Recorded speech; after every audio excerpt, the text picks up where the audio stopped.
Hey friends, do you wish to activate Microsoft Office? If you want to do that, then you have two options.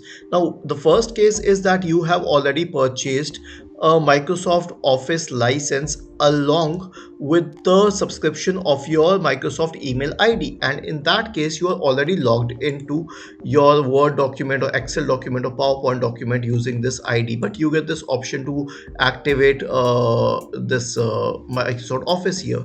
In this case, click on File, select Account, and it will show the subscription status here.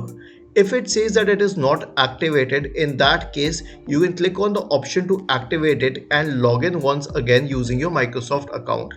Now, if that doesn't work, then the other option you have is to go to this website setup.office.com, sign in, and you can sign in using your account. I'll give you this option: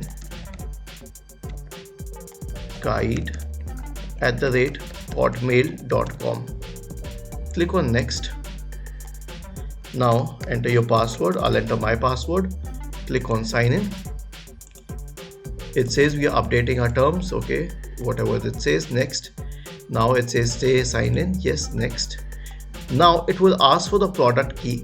If you have a product key, then you can click on this, and if you don't have a product key, then you can find the product key on the back of your product card or receipt in case you bought the Microsoft Office subscription from Amazon or some other website, or let's say a store. In this case, you get a product key and you can enter the product key here, and this will activate it with your account.